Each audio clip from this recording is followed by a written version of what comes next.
taking over reality from the demons and the overlords. Christgau. Just like it says there on my hat, in case I forget. I do play bass.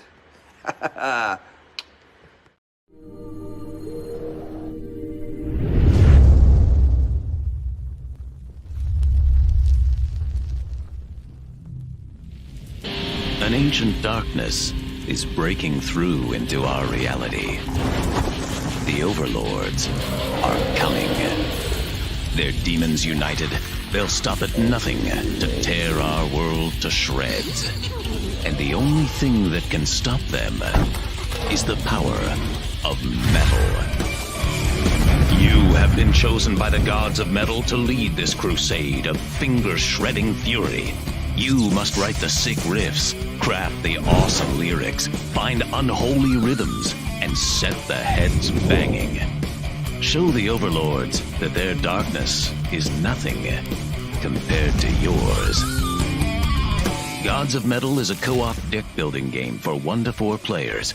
You and your bandmates must work to create the most powerful band in human history. Find mystical instruments of legend, outlandish costumes to improve your powers, and recruit mascots to help you battle the overlords. Find the power of pure decibels and use them to destroy your enemies by crafting songs that will literally blow their minds. Form a band. Save the world. Gods of Metal. Now on Kickstarter. Glamorized and embraced by Hollywood, feared in the underworld, Benjamin Bugsy Siegel was one of the most powerful men in America. He was also one of the most hated. The man who gave birth to Las Vegas was gunned down in the luxurious home of his glamorous lover. Almost 80 years later, his murder remains unsolved. Who killed Bugsy?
The writer and creator of numerous comic books and graphic novels, including Nightmare World, Tales of Mystery, Brave But Not Dead, all kinds of stuff. And I am super excited for you because you are getting to watch right now, right this moment, out of all the things we're really going to be doing, you're getting to enjoy and revel in the Madness Comic Network. And that is awesome. Thank you for being here.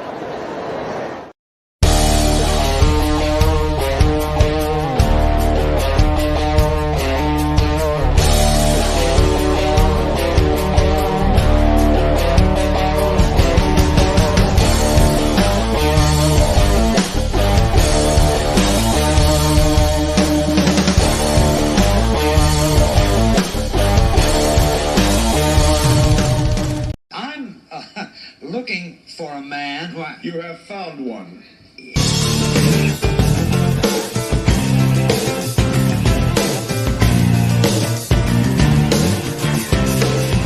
Won't you get in trouble if the boss shows up? Oh no, is the boss here? Hey, wait, I'm the boss. Stick him up, please. Smoke, if you wish. Come on!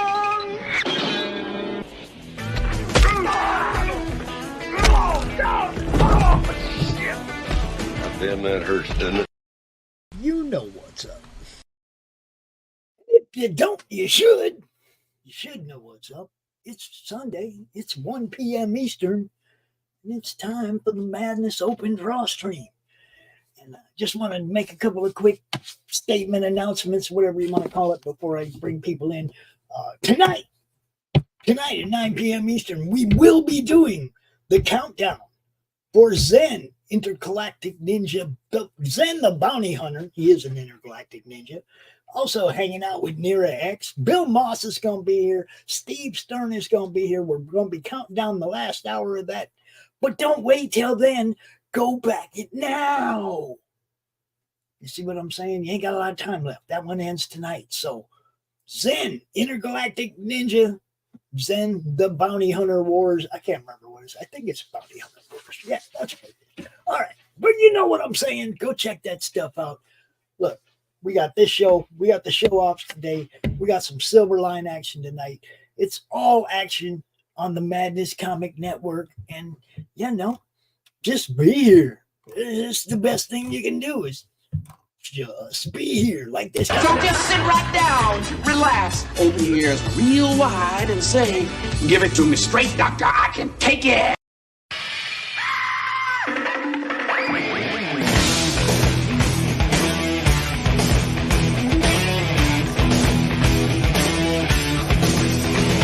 Get the chocks out from under the wheels. Flaps up. No offense, Margaret. Contact. We're off. Brum, brum. Doctor, give me the news. I got a bad case of loving you. Oh, what heights will hit. On with the show. This is it. The doctor is sort of in. What's up, everybody? What does sort of in mean? What does that mean exactly? I'm not on camera. Well, neither am I. And this is why. But look, you still get me. I'm just holding up Cabo and Stan. Right? I put that up there to remind me that you can't drink for another month.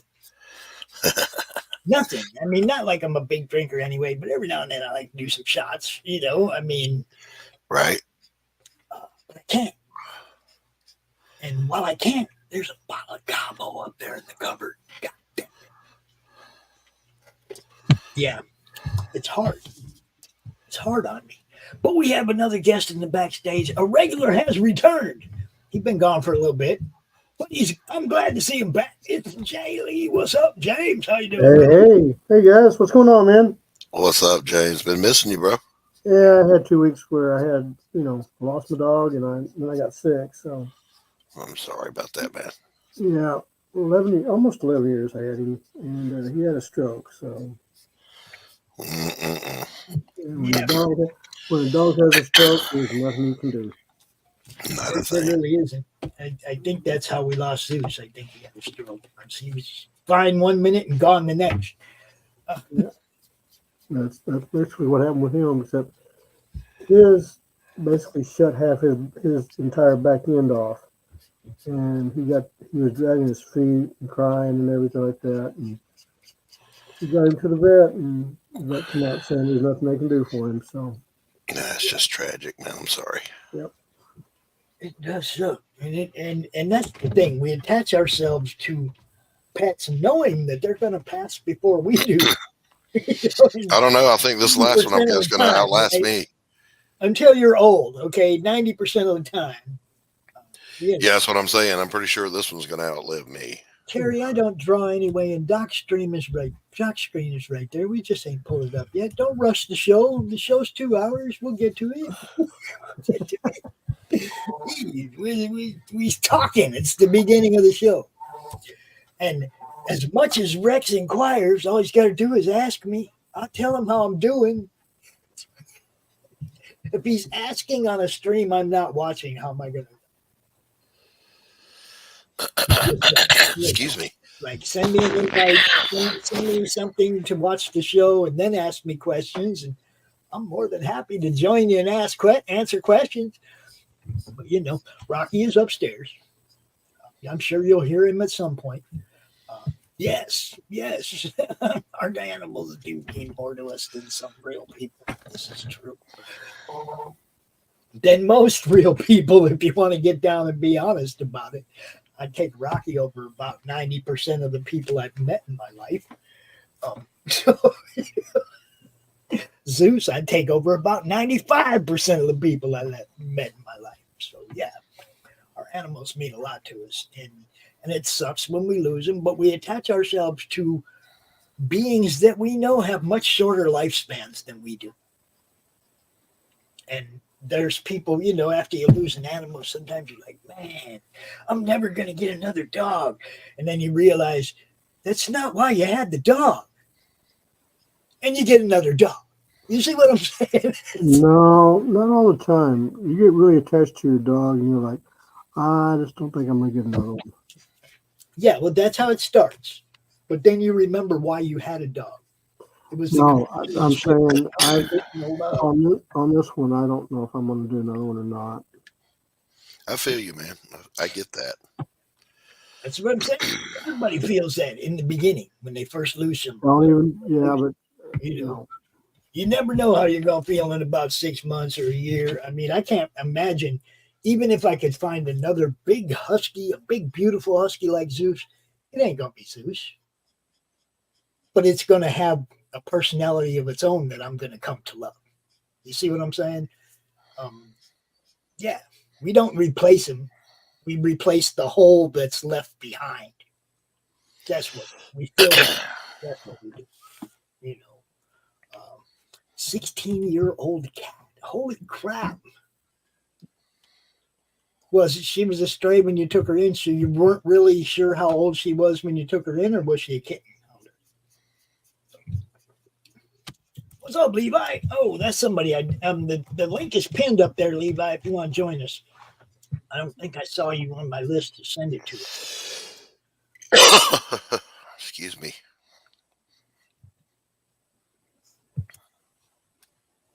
Yeah, but that's what I mean. It's like it's not when you think about it as replacing them, then no, because you can't. No, I'm not thinking about replacing them. No, Susan just said that. Susan just said that in the chat. She said, "I won't ever try to replace this one when his time comes," and that's the difference. You don't think about replacing the pet. The pet already has that spot in your heart. You're not going to replace that pet, but you might have to refill that void that lost pet leaves. We got somebody else in the backstage, people. Where's that? Where is it? Where is it? I can't ever find them. There's too many things back here. Where's Stephen Beach? I don't know. I don't see it. I'm not even looking at the screen, bro. I can't help you. I'm talking about the Stephen B intro. It's not here. It's not in these. It's not here. My answer is the same. I don't know. You're the one that loads these things. It's you made it. Didn't you load one in the DrawStream for Stephen B? It's almost like you don't have access to StreamYard. I don't have the clip you loaded for him, dude. It's not in my computer. It's in yours. It's in all the other streams. You could just download it. I can't download it. I don't have it. You can't pull stuff out of StreamYard, dude. You can't download stuff out of StreamYard. Not the clip. I mean, what you want me to do? Ladies and gentlemen, Stephen B. Load it. What's up? I don't have it, Pops. I just switched computers. I lost a lot of stuff. What's going on, Stephen? Are you home yet? Yeah, I'm home. Well, welcome back from your journey across the seas.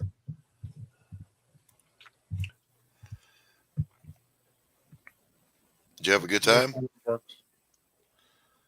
Yep, it works. And that looks better. Okay, I'll just shut up now.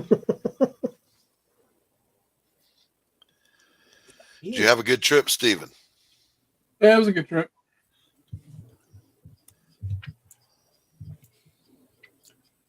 The main thing is, did you have a good time? Really? I mean, if you're out there, you had a blast, then go do it again. It was fun, and I just felt happy. And what happened? I felt this.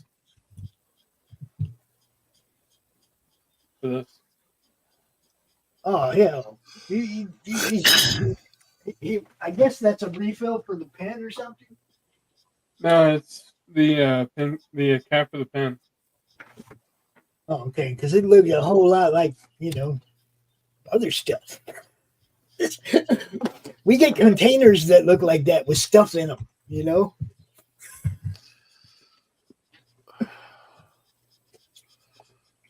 Re-rolls come in containers that look just like that. Where'd he go? What have you done? Where did he go? What have you done?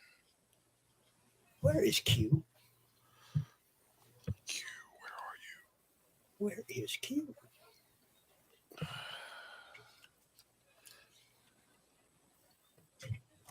But yeah, Levi, if you wanted to join us, I think that link's up there somewhere. You can find it. You're more than welcome to join us, my friend. Come hang, Levi. Anybody who wants to draw, look, if we can get 10 people in here, then I get to leave. Because I don't draw. So, by all means, come on in.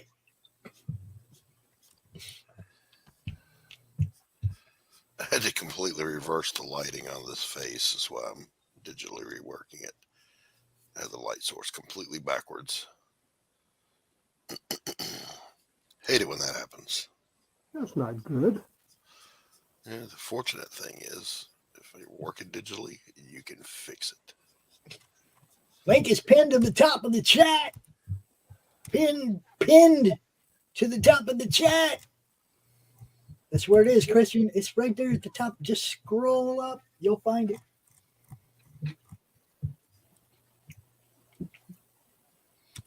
Right there. So I hope everyone is having a wonderful weekend, a restful time. Yeah, I don't know about the rest. And congrats for you, Doc, for your campaign. Oh, thank you. It's doing pretty well. Ladies and gentlemen, Mr. Christian Zaffo. Keep coming. We get about 9 more. 9 more. Come on. What's up, Zaff? Does it sound like I'm trying to get out of doing this show, Doug? What up? Zaff, are you not talking? Are you not No, speaking? I'm here. I had them playing over each other and I couldn't hear you. What's up, brother? How you doing? I'm doing good. What's going on? Oh, man, just another day doing the thing that we do. Well, congratulations on your launch. Thanks, man. Speaking of which, it's doing all right. Let's get a link over there, Doc. If you got it handy. I'll get it in just a minute. All right. Y'all don't forget why we're here. Promotion. Drop your links. Drop your friends' links. More people that see what they're doing. More my Carrie, job. Carrie Love, could you drop that link for me, please? Yes. Drop the link. It's hot. I totally did that with the wrong. There you go. There's James. The Von Steins. Oh, I don't know if you guys remember this. This is the bike that I was doing last time. That's finished. Yeah. How much hair? How much hair did you lose? For me? Yeah. It was the setup. Thank God for the blue line process, because if I tried to do this, yeah, all of them, Carrie. This would have been horrible. Carrie said, "What link am I dropping? All of them." The Fund My Comic link for Damn Dirty Thing. That's already up. Somebody beat her to it, but that doesn't mean stop. You just drop every link that you can think of for everybody that's cool. And Pops, I wanted to get this sent over to you because you're doing that auction thing, right? Yeah, next Saturday. So I wanted to give you this one. Now, do you want to just hold it, and if somebody bids on it, wins it, you ship it straight to them? We'll pay for it? Or yeah, but I'm not sure I'm going to be twice. See, I don't want to pay to ship it twice. No, that's fine, but I'm going to send you a copy, a file of it, because I'm not sure I'm going to be around while you're doing it. Okay, yeah, cool. I'm going to ask you to put an opening bid on that, because I do not undersell anybody's art. So All right. Opening bid. I'll send that to you too. Opening bid and a buy it now price. I never want to undersell somebody's art, because then when they're going to sell their art later somewhere else, they'll be, I got like one for $20 on Pop Channel. No. You see what I'm saying? It's $47 million. I don't ever want to undersell anybody's art. Okay, so I'll let them put the buy it now or bid opening prices on it, because that's just, it's your art, man. You know. Yeah. Yes, we love Fanta. She drops cool stuff all the time.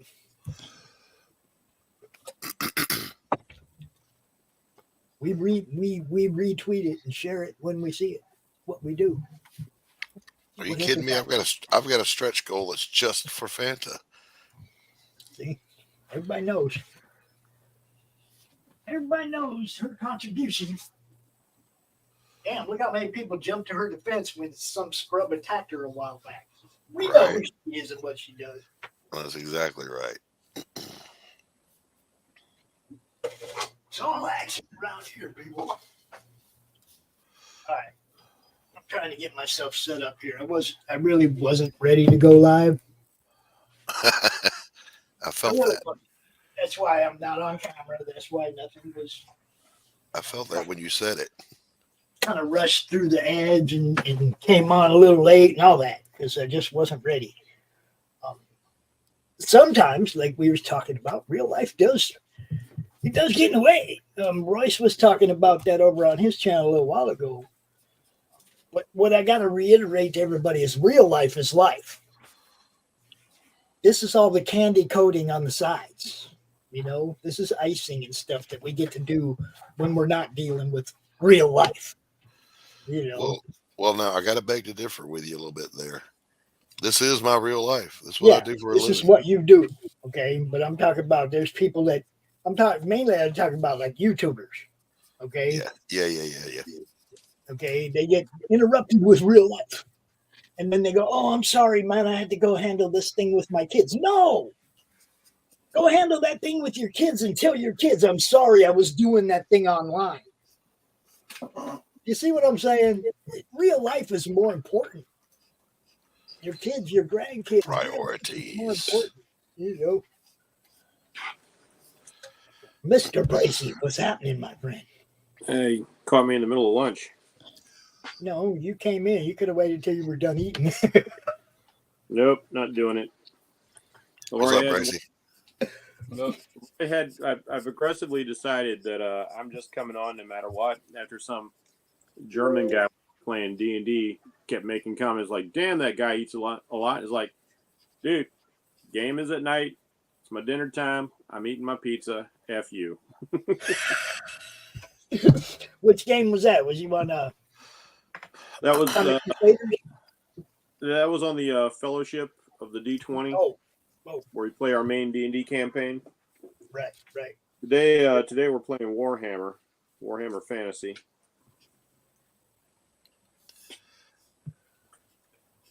Not crossed over into that one yet.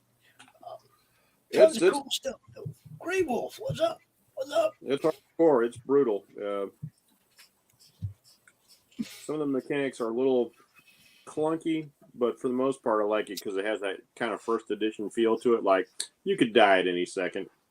Last week, my character got stabbed in the head by a wyvern stinger and remarkably survived. Nice. Oh, that is a nice looking drawing going on right there. Look at that. That's James. What are you drawing, James? Oh, I'm doing a Witchblade ballistic homage. Because I am such a Luddite when it comes to technology, even though I have to use it every single damn day. I cannot figure out how to share my screen through my iPad, no matter how I've tried. All right. Welcome to my world. Every time I try to do something like even like comment off to the side or look at a comment, I can't get back to like where we are now, and I end up like having to log out of the stream and come back in. My kind of man right there, I'm telling you. Yeah, I'm a total boomer, dude. Dude, who are you talking to? Do you not know who I am? I'm Gen X, man. I'm proud of it. So if you don't like it, tough. Yeah, I'm Gen X too, man. I mean, let's face it, Gen X, we would go out at this is morning, come back in the evening, have scrapes, bruises, cuts, not give a damn. This is something I've been commissioned to work on for Veterans Day, so I got lots of time, but I just want to go ahead and crank it out.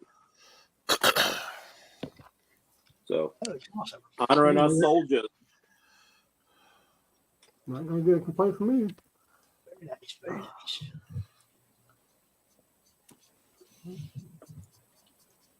Oh, it's a damn dirty shame to see that thing on the screen.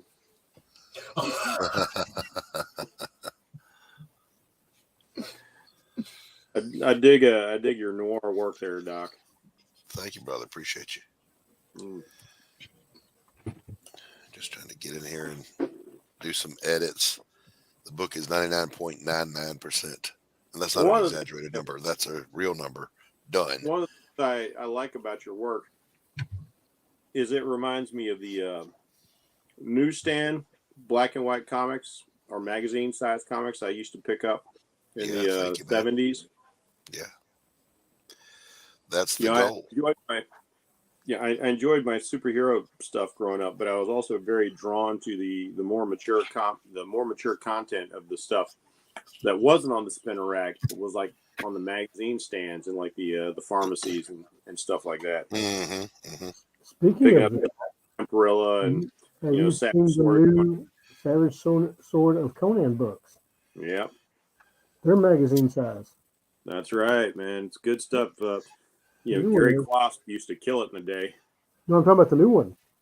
Oh, I didn't know they were doing that again. Yeah, I hate to say it, but it's not with Marvel. It's not with Marvel anymore.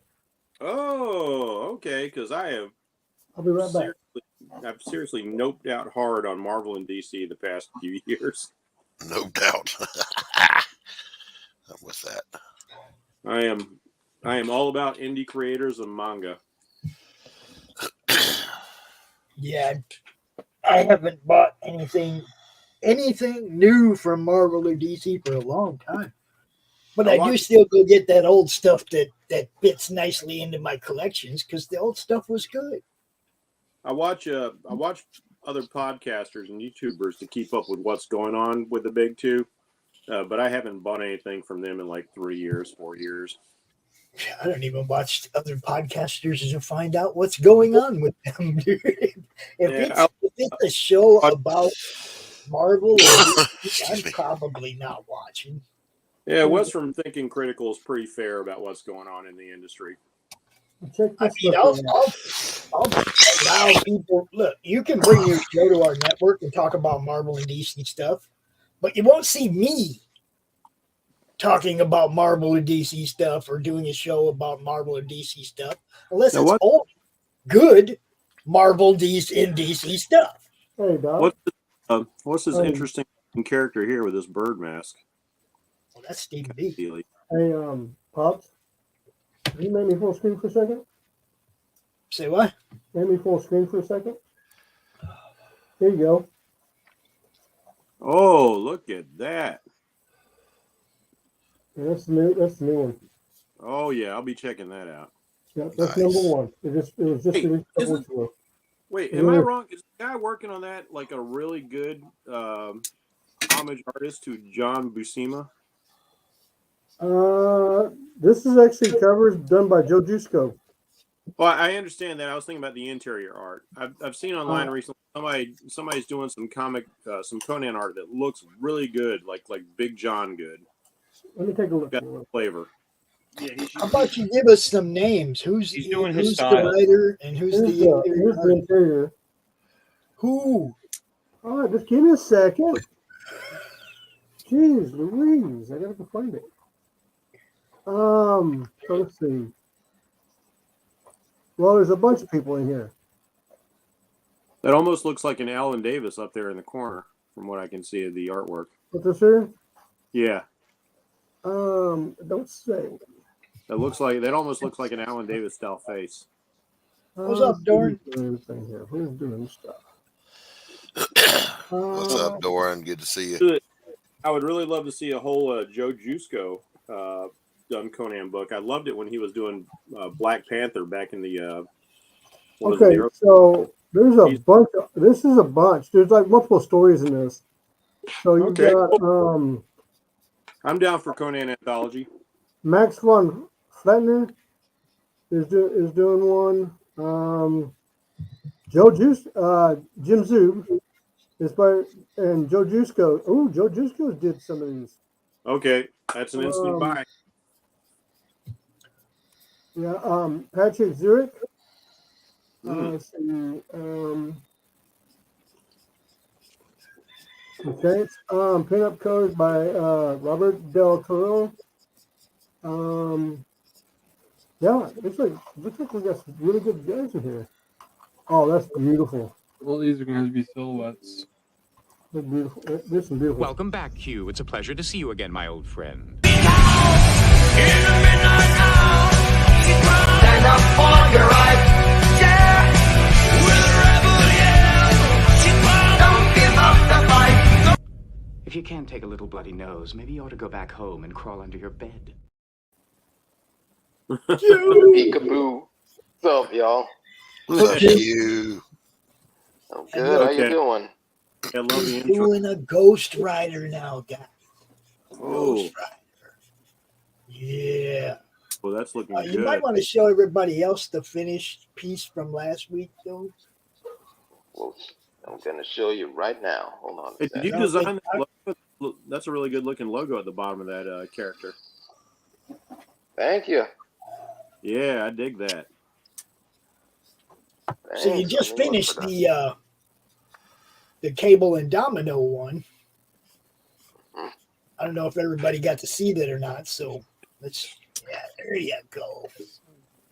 Voila. Hey, that's a Blade Runner reference? I like that. Thanks. It's all good, man. It's all good. Q does fun stuff, guys. That's why he hangs out with us, because he's here to have fun. I like me a good homage. Mm-hmm. And if you zoom in real close, you see Crom. What? What? Look at that. Right here. He's always there. So how far is your campaign, Doc? As of this morning, I think we were at 21 backers, 800 and change. Nice. And that's not all. There's also Doc reference in that drawing. I have Doc in one of mine. Doc Koepp.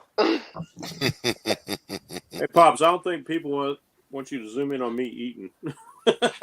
Yeah, well, sometimes StreamYard just grabs your face and throws it out there, and I don't have anything to do with it. I'm just trying to switch between the art. And sometimes your face gets grabbed. You know, you could. I'm so interesting. People would watch me eat salad. Look at that. You could be hiding behind an avatar, and nobody would know you were eating. I mean, considering how good the AI generation is these days, entirely possible. I mean, look. Nobody knows whether or not I'm drinking. But that did happen. What's this interesting looking guy with this kind of bird looking mask here, Bullcat? Me. This is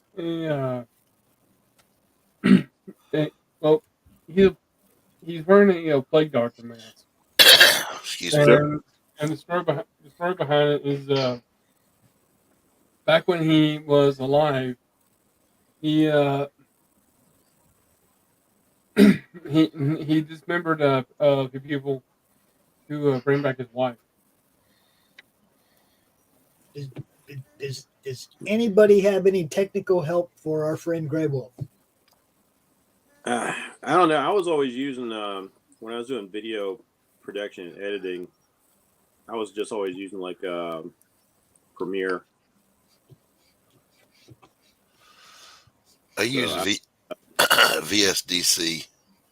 It's a free. So what he looks like. And it's a pretty robust program. Pretty user friendly. There we go. Put that cover back up there, Stephen B. There you go. Mm-hmm.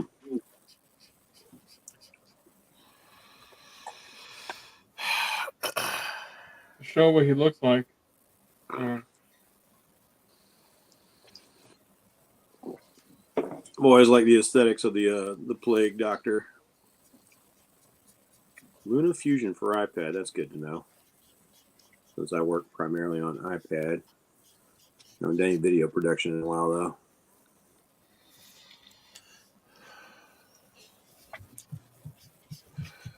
There's some things I'm not going to show. What? Because this is not a kid's comic. Not kidding. This show is not kid friendly. It says right in the thing. It's not for kids. Yeah. So here's the Plague Doctor. Just Cool. Just beating the hell out of the main character. Yeah. The Plague Doctor, yo. A real criminal in today's world. I know. I like the main character thinks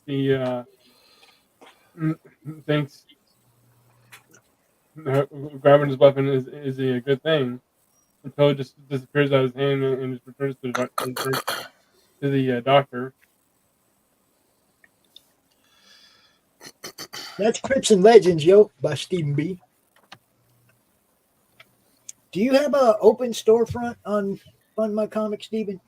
No, I don't. If you got a few of those laying around, you should probably do that.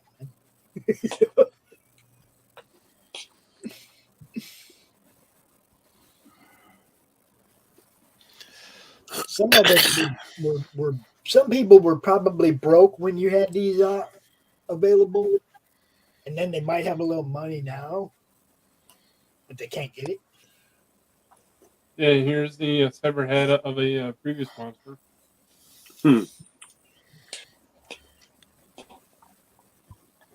There you go, Graywell. You got a bunch of suggestions now. There's another one. Handbraid.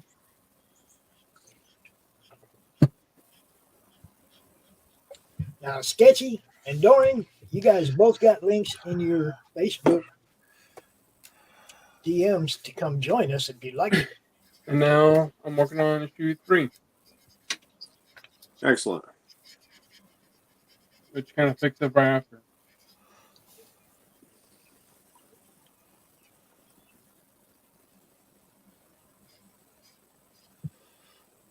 And then there's Doc.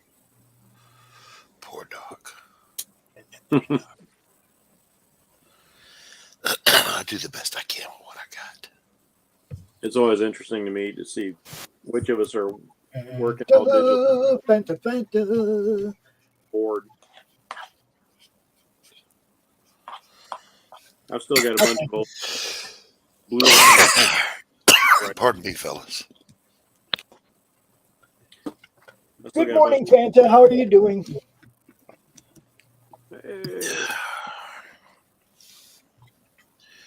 Hello, Fanta, darling. I'm over here dying. So what kind of car is that, Doc? It's a fictitious car because I didn't want car aficionados coming at me. So it's a cross between a 46 Ford. It's the trunk lid of a 46 Ford, and it's a cross between a 46 Ford and a 48 Mercedes. Yeah, the front end has the Mercedes look and the rear end has the Ford look. Well, no, I didn't directly copy any of them. I just kind of took cues from each. Because there's always that one car guy, right? That's reading comics. Oh, yeah. Oh, you got that wrong, motherfucker. Oh, well, I'm so sorry. Like that. Yeah. So, like I saw you posted one last night, didn't I, Fanta, for Doc's campaign? You got another one? See, she loves Doc. She's making extras for him. Extras. I don't remember anybody back in the day in the letters columns on the Marvel Bullpen writing in letters like, somebody tell Jack Kirby that rows of teeth are not actually like plates of teeth with like little or That's because we were kids and we didn't care what Ben Grimm's teeth looked like. Well, like your devil dinosaur is a T-Rex with like 3 little fingers instead of just 2, man. What's up with you? Like, you don't do your research. Yeah, they were out there, though. They just didn't have the internet. They just didn't have the internet. And those letters got rejected. I call them proto-trolls. Proto-trolls. Yeah. That's good. Let me get back to work. What was the guy's name? Sam Ketch that was doing Ghost Rider. He said. He said he redesigned that motorcycle so that the motorcycle heads would stop telling him what he was doing wrong. So he made up his own. Are you talking about like the old Johnny Blaze motorcycle or the? No, that's the Danny Ketch one. Okay, because I always thought that was weird why he went from like a chopper to more of a rice burner kind of style, but yeah, it was pretty cool with that skull fairing on it, which was kind of like a throwback to the earliest Ghost Rider comic books. Mm-hmm.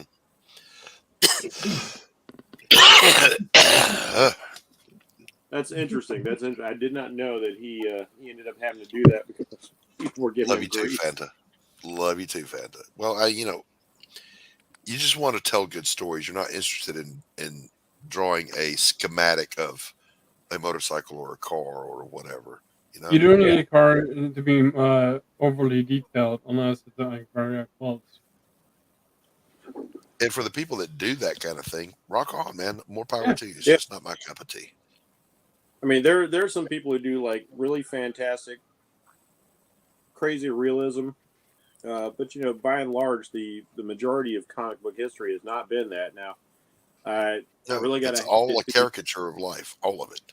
Yeah, I got to hand it to the assistant artists or the artists in manga who can do that. Who like, I don't know where they're getting their references from, but boy, they draw some like super technical stuff. And then sometimes, like, I remember what was it? I was reading Hellsing, and they had one of the giant kind of backpack artillery piece, and there's a little note at the bottom that says, like, "Hey, enjoy this picture because this is the last time I'm drawing this thing." It's like, I remember that. I remember him putting that. I was like, it's like, I draw that too, man. Yeah, it's like I can't do this panel to panel for like the whole book. I remember that. This is like an overly drawn vehicle. You know what? I'm getting tired of drawing this thing. I'm just going to destroy it and move on. Yeah. I'll tell you, in manga, the guy that did all the backgrounds for Akira, and he's on Twitter, and I've got his architecture books. That dude's insane. I mean, I can see why some of these guys, like why so many backgrounds in manga look the same, is because they hire people just to be those background artists. Yeah, that's all he does. He does backgrounds. That's exactly what he does. But that's not completely unusual over here. Like Dave Sim had a background artist while he was drawing Cerebus. We want to hear something a lot of people don't know? What's that? Jim Valentino had a background artist on Shadowhawk.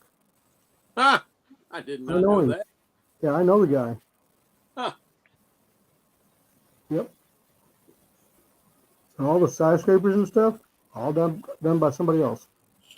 Because let's face it, the majority of us, before we got into drawing, the comics and stuff, we just like to draw the cool pictures of the superheroes. So that's what we got really, really good at. And I was like, oh man, now I've got to be like an architecture student. Believe it or not, I started out as a general drafting architecture student. Oh, so you had that already. Well, see, my main goal when I was in high school was not drawing comic books. In fact, I was more into airplanes. And I was into a guy named Kelly Johnson, who is the founder and the creator of Skunkworks. James, you're breaking up pretty bad. I mean, not breaking up. You're getting really staticky. His mic is pretty muffled. Can you hear me now? Let me turn my mic. We can hear you. You're just staticky. Seriously, right now.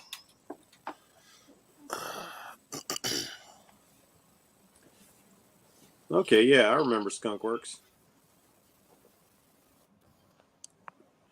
That is cool. Doc, you want to send Kirby? Is that any better? Just drop the link. Yeah. Doc, the is that link is better? pinned. It's just, it might not be pinned in your channel. I don't know which channel he's on, man. Is that better? He's coming in loud and clear for me now. Okay, I see what's going on. Okay. Yeah, it's better. Okay, I see what was going on. No, but yeah, my main goal was I was going to design airplanes for Skunkworks. That's what I wanted to do. That is cool. There you go, Kirby. Kirby. I developed a great love of aircraft because my uncle built lots of model kits from World War II. He specifically liked tanks. I started becoming kind of a World War II guy, but my thing was like I like building models of all the great fighter aircraft. Yeah, the Spitfire was my favorite. I know it's kind of a dorky reason to like it, but I really like the P-40 Warhawk just because it was like really badass looking and it was almost impossible to knock out of the sky. It wasn't, but it was tough. It had a bathtub for a pilot's protection. I particularly have a soft spot for two aircraft. One I admire, the other I would have wanted to serve on. So the one I admired was the F-4U Corsair. Oh, beautiful plane. But if I were actually on active duty during World War II, I would have wanted to be on a Catalina, a PBY. Huh. Oh, those are actually good planes.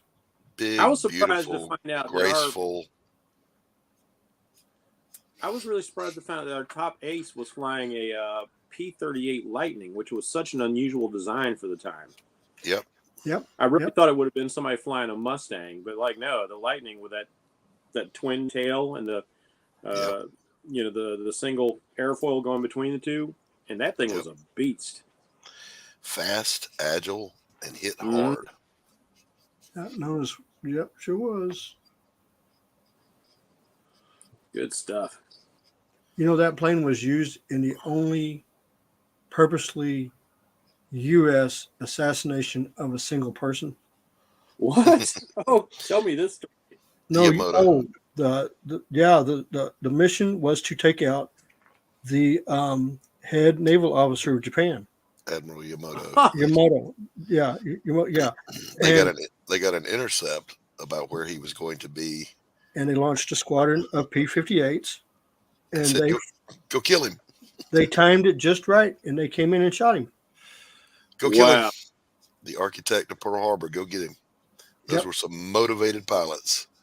Yeah, but I mean, if you can look it up on YouTube, but they did it on History Channel about the operation there like that, and they were talking about it. And yeah, he said the only reason he actually got the guy was he fired to clear his guns before he opened up on him, and clearing of the guns is what got him.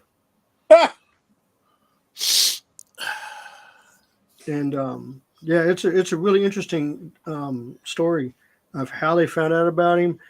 And yeah, there was 3 Betty bombers, and he was in the middle one.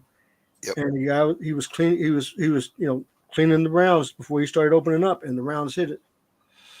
Amazing. Yeah, it kind of reminds me of hearing how the story of how the Red Baron got taken down. It wasn't a dogfight, but it was just some random soldier on the battlefield. Well, they're not sure about it. They're really not sure. Not sure, but they think they tracked it back to that one particular guy, and the dude just got a lucky shot and took him down. Yeah, but like I said, they're not really sure who actually shot him down. So it could, there's different calculations. It's you think that guy would end up getting knocked down in a dogfight, but it was dudes firing from the ground who took him out. Yeah. Welcome, Doran. Hey, hello. What's up, Doran? There it is. Yep. I got my fancy new camera set up so I can actually draw and actually stream it. How do you like that? Oh, how you like them apples, Now baby? digital. Yeah. It's all action now. See how that works? All action, all the time. World of the Butchery. Yeah, it's my kind of going through the process of building the world, right? So I do a lot of world building. Thought that'd be a little bit different, Nice. something different to show as well. So yeah, it's like really breaking out the story sections. Like, you know, there's slaughterhouses over here, upper district, lower district, you know, Look at that. observatory, stuff It's like like that. a map. It is. Yeah, and it wonderful. helps me figure out the story and the rules of the story as I go too, as I've started doing a little bit of work on it, flushing things out. That's cool. I make lots of notes like flora and fauna and technology and stuff like that before I start drawing anything, even if it's not Yep. going to directly appear in the thing, just to have it in mind when I'm doing it. Yeah, exactly. Yeah, because I'm trying to create kind of it's steampunk. I'll say steampunk inspired. So I'm trying to do something very different in the sense of a lot of stuff, but inspired, not exactly steampunk. Like I've been studying steampunk in that, but like Well, I this like that little floating vehicle. thing over here is kind of a Yeah, mix. it's a combination of like hot air balloon and like what looks like a combustion engine. Yeah, it's got a little propeller on it, and these are actually when I define this, it's actually an old film projector. If you remember from back in the day in the theaters in the 80s, it's got the two reels here going and a bunch of little cameras going. So once And it's the all lens. defined out, yeah, Lens on the these front. are all, yeah, lens on the Yeah, front, four on the bottom. It's like they're scouting, like I was going to say, it looks like a flying camera to me, so that's cool. yeah, and it was an idea I had, so I just drew it in as I was doing everything else and kind of tried to piece away at it to try and get that. I like it. Yeah. You never know It's an where end of the you're gonna world thing too. Yeah.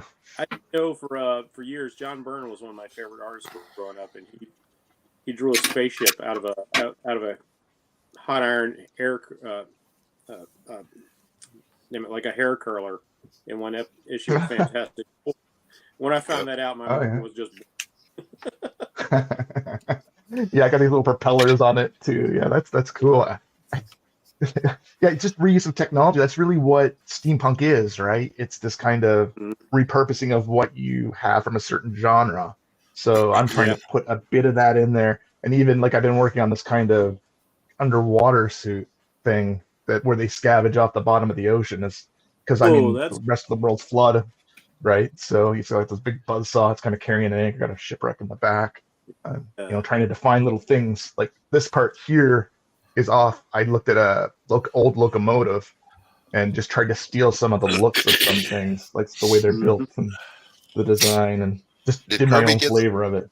Kirby, do you still want the link? If you haven't gotten it yet, I'm going to drop it over in the DM group. reminds me of the Hawaii. Yeah, it's got this like kind of steam engine underwater idea here. So that's why the kind of the steam is coming out here, but also some like an oxygen type thing going on over here type thing off the left side. So trying to think to make it make sense to some of the parts, No, make it so fucking confusing people don't ask questions. That's what you right. Yeah. It just works. Check your check. I don't know how it works, but it just works. That's one thing I appreciate about like some of the old Marvel artists. They weren't like tech artists and that sort. They weren't engineers and stuff. And like I look at John Buscema and Byrne, and they would just kind of draw like all these kind of like little shapes, and you would just understand that was complex machinery in the cracks of the armor and whatnot. Right. Someone still continues to ask how something works. Just say it's magic. That's what it's magic. It's magic. Yeah, that's right. Yeah. Steampunk though, like that's why I have to say steampunk inspired, right? They're very, I don't want to say they are a sensitive community. They won't back something if it doesn't fit into the genre correctly. And I'm kind of, you want to be inspired by it, but you don't want to offend at the same time, shall we say. Right, it's got to fit the aesthetic. But, I appreciate the fact that from steampunk, we've got broader things. We've got like diesel punk, we got bio punk, we got all kinds of other punks that have like taken that idea and gone into different technological directions with them. Yeah, and that Victorian era inspiration on the clothes combined with some kind of weird technology, like what a crossbow would look like, and that is pretty neat. It's pretty neat when they figure it out. Even though I'm not crazy about designing technology, there's something about it that is kind of fun to try and figure out how to make something look like it. Yep. Don't forget, people, next week to Madness art auction /sale, because you know you want some. Just come get some. Got to step away for just a second, gentlemen. I'll be right back. Oh, well, we're not going to show off your art if you're not here. The classic ass slap there. We'll move on to the next guy if you're not going to. Steve B. Steven was out there. He was on a gambling boat, yo. He was out there on the ocean, and it was like there was more slot machines on that boat than there was people. I know when to hold them. Am I right, Stephen? Was there more slot machines than there were people? There were slot machines everywhere. There were slot machines in the sports bar that I hang out, and there's like a whole floor full of slot machines. There were more slot machines on that boat than there were people, yo. Did you come out ahead or behind, money-wise? Did you use them? Did you sit down at any of them? I sat in a few of them, and just watch my mom play a few of them. Cool. So you didn't lose your shirt or anything like that. You didn't end up with some credit card debts.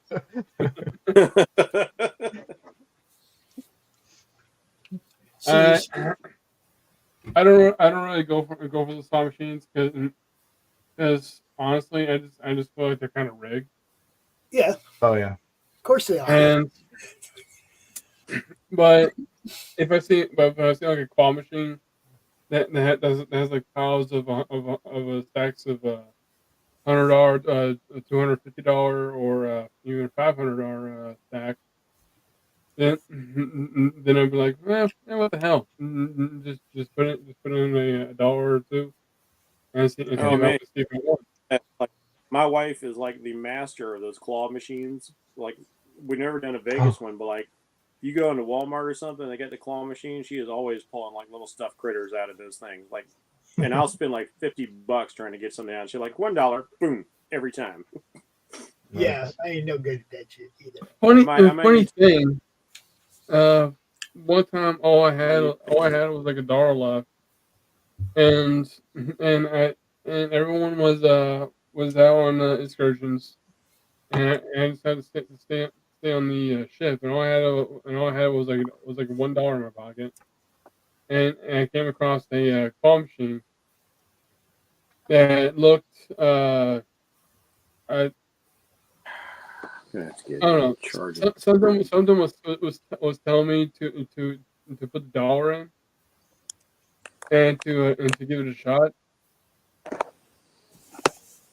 So I put $1 in, and somehow I won $100. Nice. That's a nice. It's always good to see someone win. Yeah. I had a friend tell me once about the one-armed bandits there and I tried it, and I actually won $800. He said, go to the spot where there's a lot of people getting their money because they want them to see more success as they're getting their money. So his theory was that those machines that are close to where people are cashing out or getting their money, their little containers with their coins or whatever, is where there's going to be they want to see action, right? So the people are excited. I didn't believe him. But at the end of the evening, as I was exiting and lost $60, I was like, you know what? I got $10 left. You know what I mean? Let's go try it. I tried it, and I won like a $750 or something. I was like, wow. It was just luck. It's all luck in the end, right? It's in the favor of the house, or they wouldn't be doing it. one of the things I learned because one time I was the first time I went to one of the publishing, I didn't win anything.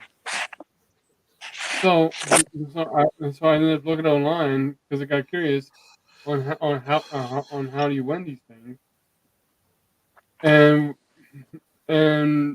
from what I saw in the video,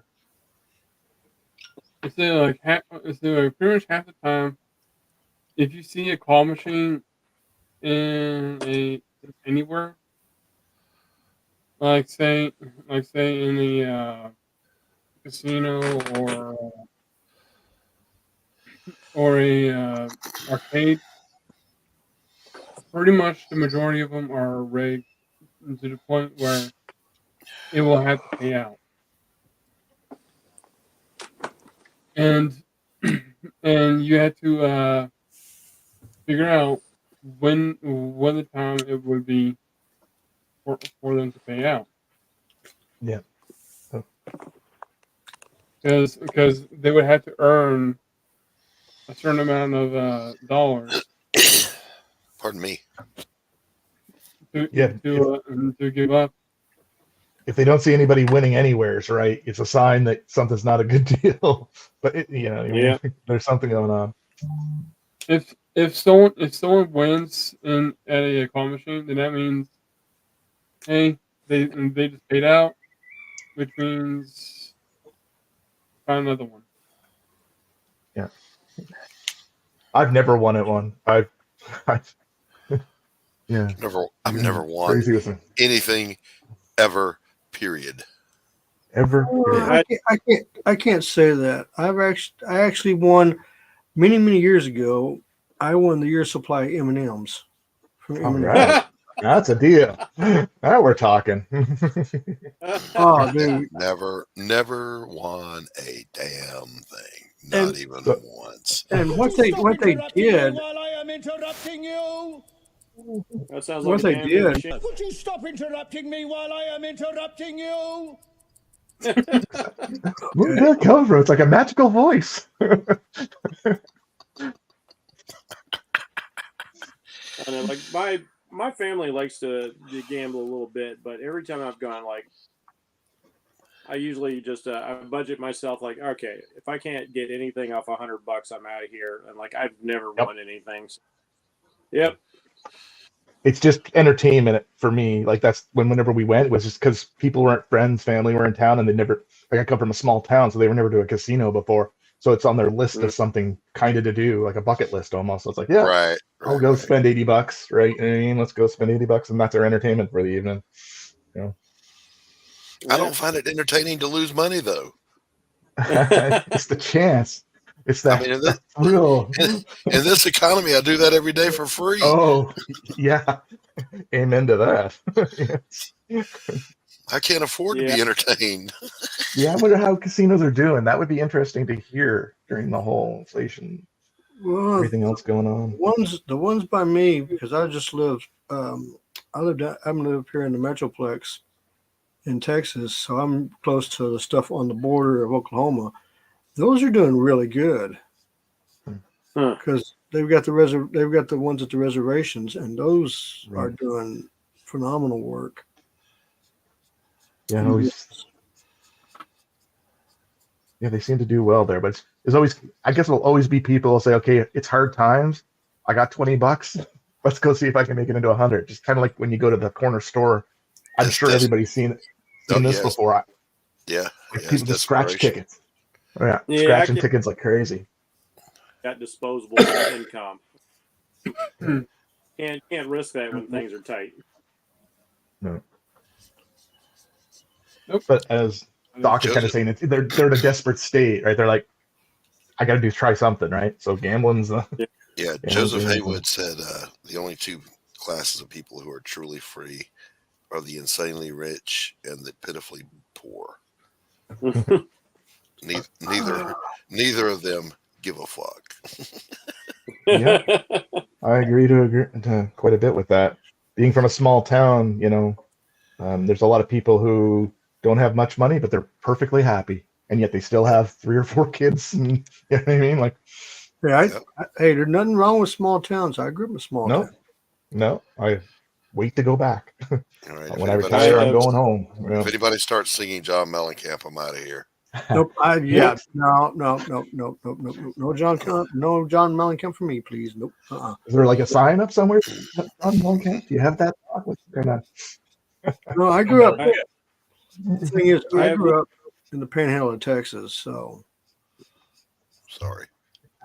Oh, that was great. That was great. 100 degrees during the summer, -2 degrees in the winter.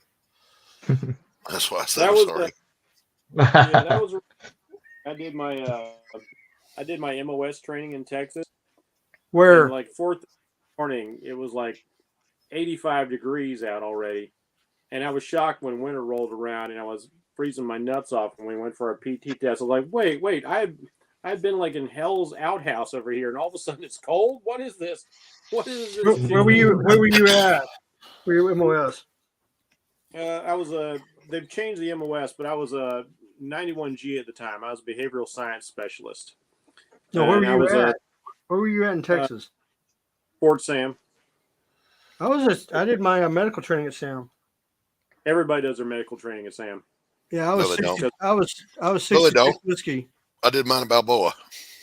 Really? I mean, because like where I was at, like everybody was coming to Sam. We had, Army, Navy, Air Force. Well, this was in the 80s, so Mine was 80s, early 90s.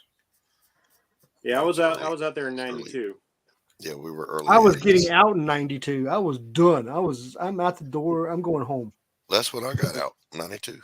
Yep, I did too. You guys got out and they got me in. It's their fault. Blame them. I will put it this way. After 918 days in freaking Korea, you are ready to come home. I bet. One of the most ironic funny that happened is when we were graduating, one of the guys in my platoon, right? He was half Korean. His dad had been over there in Korea during the war, and came back with his Korean bride, and here he is. And of all the duty stations, they sent his ass to Korea, and he's like, "Why am I going to Korea? Is it because I'm half Korean? Look, my mom married some guy to get out of Korea, and they're sending me back to Korea." Dude, I'll tell you this. I got over to Korea, and the first thing I was like, dude, don't go out the door here and try to pick up those girls right there on the curb. They only want one thing. Mm-hmm. They want to come to the United States. Yeah, I was like, yes, sir. Out there, they're just there craving your companionship. That's all they want. Yes. Oh no, I got part 2 because I was dumb enough to fall for a Chinese girl. Oh yeah. Did you end up with a dragon lady? No, the U.S. government said I couldn't marry her. They stepped in to protect you.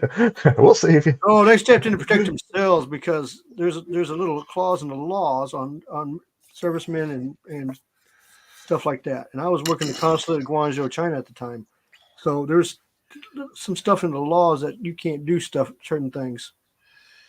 They didn't want to bring it back. We frown upon that sort of thing here. They called it a what was the actual words? A threat to national security. Oh, really? Oh, wow. Yeah. They didn't want you. Yeah. That's some deadly love. Yeah, it's we don't want you to think of this as a negative thing. Let's just think of it as an opportunity to not fuck up. Hey, look, guy. It's not you. It's us. It's us. It's not you. It's not you. Oh no, it's my country. It's my country. I'm sorry, it's not me. They didn't even try that part. They were like, "Oh, it's all you dumbass." That's great. We don't care. We don't care that your CO is an alcoholic. We don't care that all your troops are an alcoholic, and you're the only one keeping them out. You are not marrying that girl. I'm like, okay.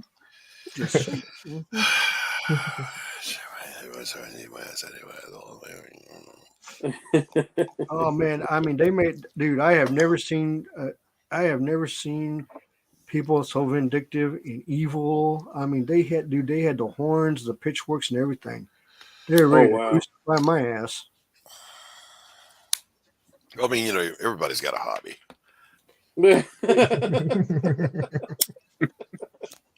I'll tell you how bad this thing got involved. I had the highest ranking chaplain in the entire United States military at the time involved in it. Dang. The Crucifixion Club will meet at 1600 on the quarterdeck. and he was wearing a star. Okay, I mean, he had a star on those. I was like, oh shit. I was like, oh shit, you know. Oh yeah, dude. I was like, oh, I'm fucked. Shit I just was got like, real. Yeah, and then I was like doing, oh yeah, that's right. I got 2 days and I can get the hell out of here. And I was out the door. I was gone. I was on a plane coming back to the United States. I was a free man. I had my DD-214 and I was like, fuck you. I still couldn't marry her. I'm going home. Exactly. Wait, did you end up marrying the Chinese girl anyway? No, nope. Didn't get married. Just thought I'd ask. Got out of the army and then I got the Chinese. Nope. Oh no. Even when I was out of the army, they wouldn't let me marry her. Oh, dude, they had it on. They had her name on this piece of paper saying this lady is not committed in the United States, no matter what. I was like, you motherfuckers. Oh damn. So she was. Maybe she was just a wholesome kind of gal. Maybe she was another Fang Fang.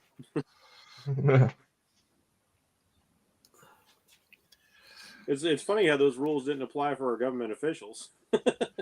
Yeah. So what? Yeah. Swalwell. What's up,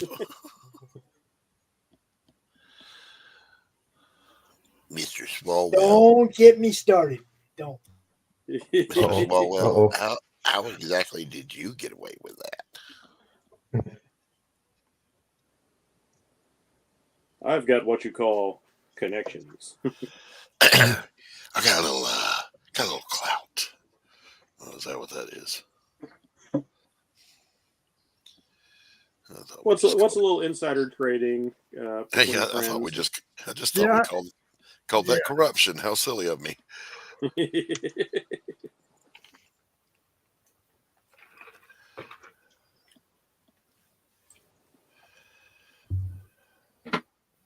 Okay, we can chat tonight. You did what to who? Getting off the chat. Off the stream. Okay, well, good to see you and welcome back, my friend. Thank you. So, here's what I have so far. Tell everybody where they can find you, brother.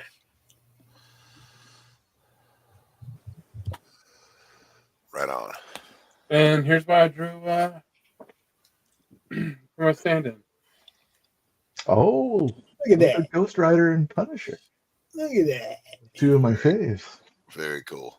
Which, you want to know something funny? I didn't realize until I finished this. I drew on the back of this. Oh, did you mean like you did? Well, that's why there's two sides. Me. That one's that's mine. what a scanner Steven. is for. Scanner will fix Steven, that that's all. mine. Don't ever sell that to anybody. If you get rid of it, I want it. All right. So yeah, It's mistake stuff, man. He loves it. I'm gonna hop off so I can go eat. Right, tell everybody where they can find you, bro. Huh? Oh, yeah. Well, you can find me here on the Manda's Comic Network, and you can also find me on my own channel here on YouTube called boldcatstudios. You can also find me on Instagram and on Twitter, which is also known as X. Some nights you can find me passed out at the local bar. But we'll keep that to ourselves, shall we? I would like to All right. Good night, everybody in Steven. here? All right. Everybody See in you, here? Steven. Keep that to See ya. yourselves. All right. Let's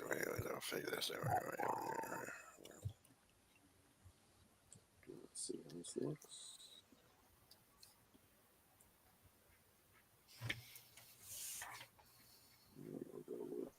Talk to us, Zap. You're muted, bro. Talk to us.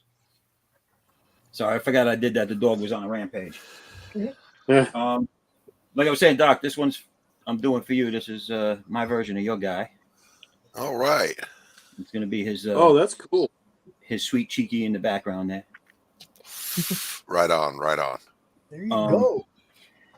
And I'm gonna be heading out of here. But anyone wants to go to right there under my name, Foresight11. That's my website. You can subscribe for free and stay up to date with everything. I'm about to send my stuff for my first fulfilled campaign out to the printers, and as soon as that gets back and in people's hands, the second one will be up and running. So I'll have at that point. Nice. Very nice. And for everybody that's missed the first one, there's going to be a catch-up tier for it. So cool. That's the way to do it. So I'm gonna I'll finish this one up and show you it next week. Right on.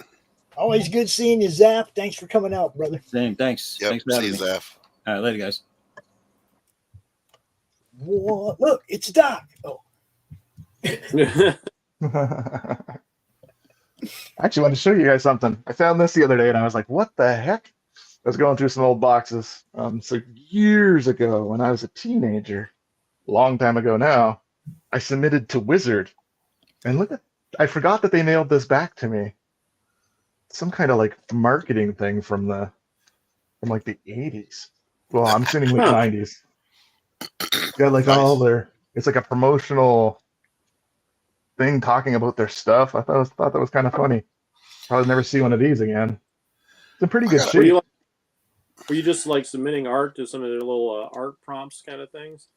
I was trying to get a cover. I did a cover of Wolverine and Sabretooth. I still have the art somewhere. They even sent me like a little schedule of when their covers are going to be released and the deadlines for them. Kind of funny to think. Back in there we go, 97. So they would have sent that back 97, 98. Little time machine. Oh, it's a little X-Files. But did they give you a rejection letter along with that? Oh yeah, yeah. Well, for the cover I submitted, I forget why I submitted that cover. Yeah, I was delusional at that time. I mean, the art was all right, I guess. No, I mean, did they actually give you a rejection letter, or did they just No. Oh, they probably did. I don't remember, to tell you the truth. But they were nice enough to send me this as well. And all these years it sat, and then I just stumbled across it. Still in good condition too. Look at that. Yeah. Well, it's been sitting, inside of like a folder all these years.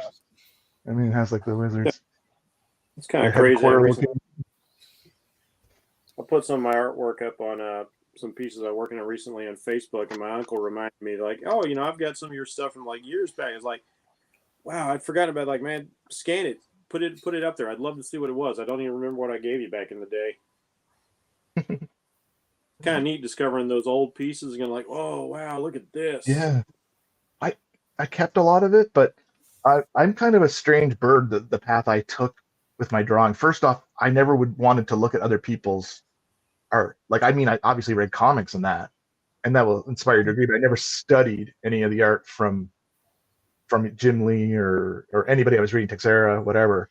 I just always did my own thing. I didn't feel like I wanted to do that. And it wasn't until years later I learned that that's what you have to do, right? You know what I mean? You have to have a foundation and you have to study. Now I've got books all over the place, throughout my life and stuff like that. But it was funny how I was resistant to being influenced by anything else. I mean, I can actually respect that attitude, like not wanting to be subconsciously influenced by anybody else's work to develop your own style. But it's like you said, you got to have that foundation first. Yeah, I'm going to a couple cons this year. Like, I've got my little con tour going up here in Canada, and one of them asked me to do something. You guys probably would know it. Is there speed drawing? Yep. Because there's competitions at cons, and they invited me to do speed drawing, and I didn't know what it was. I told them, I said, I said, I have to tell you, in my life, I've drawn less than 10 Marvel character pieces of art ever. Like, I literally did not want to draw Spider-Man. I have one Spider-Man. I shouldn't say that. I did draw Spider-Man once. I have like one Superman that a friend asked for. I got a ROM that a friend asked. You know what I mean? But I I never sat and draw Superman and all of them in a whole bunch of different ways and studied what Jim Lee was doing with this, or whoever was doing with that. And that's why for a lot of years though you don't grow. You don't get the feedback you need, or you're not studying. You don't kind of figure out how to do some tricks, right? So I think that's the bad part of it, is that it slows you down growing as an artist, I think. Well, I would suck at that competition. I am not fast at all. Yeah, I'm not either. I'm no, no, yeah, I'm not fast. I like taking this is me relaxing, right? That's what art is to me when I draw. That's my downtime for myself. So I'm not interested in going fast. That's why I don't draw my own comics as well. I never developed skills to do so. I'm interested in getting faster now because I'm getting older, but I don't know. I don't know. I'm not sure how to do it. Some people can, right? Some people are super fast. I mean, I do watch other people's videos to see how they draw so fast, and it is kind of helpful. But I've been drawing the way I draw for 50 years, 45 years, something like that. So I'm kind of like, this is the gear I'm stuck in. Yeah. Yeah, I love watching David Finch's videos, but it'd be interesting if he did a speed one. What But cracks me you up just is watch I know them some go. people. Crazy. What cracks me up is I know some people that can draw really fast, but it takes them forever to finish a book. Right. Yeah, that's okay. That's weird. They're fast and they can't produce. That's crazy that David Finch can actually draw fast, considering how much line work he puts in a piece. Yes. Yep. Well, yeah, I mean, I'm not talking about clown artists. I'm talking about people that can draw really good. They can draw really fast, but for some reason, it takes a long time for their book. Look, I guess David David Finch is an absolute beast, man. I love his, and he can teach. His videos online are awesome. Yeah, I have yeah, so they many are. of them bookmarked. Absolutely. Yep. But remember, people, watching one person's streams does not make you a master artist. No, not even close. His hatching, like I'm horrible at hatching to this day. I studied it and I like whatever. My brain just goes back and does its own thing. I just let my brain go sometimes, and so it's hard to follow some of those rules. But I understand that they work. I don't know. Yeah, I just try and get into that flow state, and sometimes that is when it clicks. You kind of just get into that zone. Everything else just kind of goes away, and you're in the work. And next time, like, oh, I've been at this for like 5-6 hours, and look at how much I actually got done. Wow. Yeah, no one's ever more surprised than I am when I actually finish a drawing. One of the funniest things for me is somebody they're like, I sat down for an hour with so and so, and they use that for every piece of cred for everything they're ever talking about. It's like that 1 hour covered my whole life in art, yo. Yeah, the very first con I was at, the guys next to us was into animation, and he was creating comics, and it was really cool. They were doing well, but people would stop by and he'd draw stuff for them, right? So he'd draw their character. They could sit at it there and he'd go, okay, I'm ready. But what I didn't realize until my friend Corey told me, he goes, he's got blue lines underneath everything. So he already has a template underneath it. And I'm like, oh, I never even would have thought of doing something like that. So he's already got all the shapes done. He's just adding detail to the character over top. Right. It's insane. I'm like, oh, he's sneaky. Yeah, I stopped. Like, I remember Master Dan, my dude. How you doing, brother? What's up, Dan? Okay, I used to just do legit. I guess like a lot of people start out because they used to have the production thing where you have pencilers, inkers, colorists, and all that. And so I used to just focus on nothing pencils. And then when I had to start doing everything myself, my pencils are super sketchy and everything gets finished in the inking phase. Yeah, yeah. But like even yeah, I'm with you on that. Yeah, like I don't know if I can get the angle on it here. Why is it sideways? Don't be sideways. There you go. I want you like that.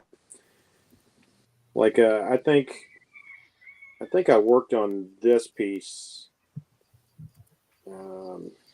3 weeks before I was able to color it, and the coloring took another week. Oh wow! Looks like there's tons of detail. Oh, there is tons of detail. I'm something of a detail fanatic when I get the chance to actually really do the kind of work I want to do. Because this is the kind of pencil work I used to do ages ago, before I went digital. And then when I went digital, I started letting my colors handle all the detail and stuff. I kind of stopped doing hatching and things like this. And when I did this piece, it's hard to get it straight on the camera there. When I did this piece, I wanted to see if I could apply my old pencil and airbrush style techniques to it. And it came out pretty damn good. I'm pretty pleased with it. That's funky, almost like a Neptune in the background. Is that Neptune? Or is that like a whole other planet? Jupiter. Ah, yes. Okay. I noticed that spot, that storm spot, it looks like. Yes. Yeah, this battle is taking place on Io. So one of the moons? Is that a moon event? Yeah, Io is. Yeah, we got a book. We got a series we're working on called Blood World, and this particular book is called Phoenix. And so it's like a Game of Thrones meets Warhammer meets Cyberpunk, just a whole bunch of influences. The particular story I'm working on is imagine mutant Conan meets Thundar the Barbarian kind of world. That's my thing, because I generally prefer to draw organic stuff to a lot of text stuff. I can do it, but it's not my favorite thing to draw. But every now and then, preach. Say that, but I really do like to render metal. I think shading and rendering metal is like really cool. But I hate drawing things like cars and skyscrapers and shit like that. But I'll do it if I have to. I tell you, inside of crowd scenes, man, crowd scenes. That is a slog. I've studied that stuff, and it's amazing when you start looking at like comics and that to see how the tricks they use to draw a crowd is quite smart. But yeah, I've caused some artists to have to draw crowds before, and they usually don't like it. They're not happy to draw 100 of something. Yeah, that's when you get an email from me going, "Hey, listen, we got to talk." Oh yeah, it's like no. We need to talk. When you see a master like Jeff Darrow drawing a cityscape just loaded with people, and each thing on the page is so interesting, he puts so much thought into each and every individual little person walking on this random street, this big kind of like wide shot, establishing your setting. You're like, man, how does this guy do this without like wanting to put a gun in his head, Right. Yeah. Is it Robert Bateman, who's a really famous artist, a nature artist type? I don't know if you guys would know him or not. He might be famous only up here in Canada, but he used to do book tours. So I worked at a Chapters, which is a bookstore, a major bookstore up here, and he was here.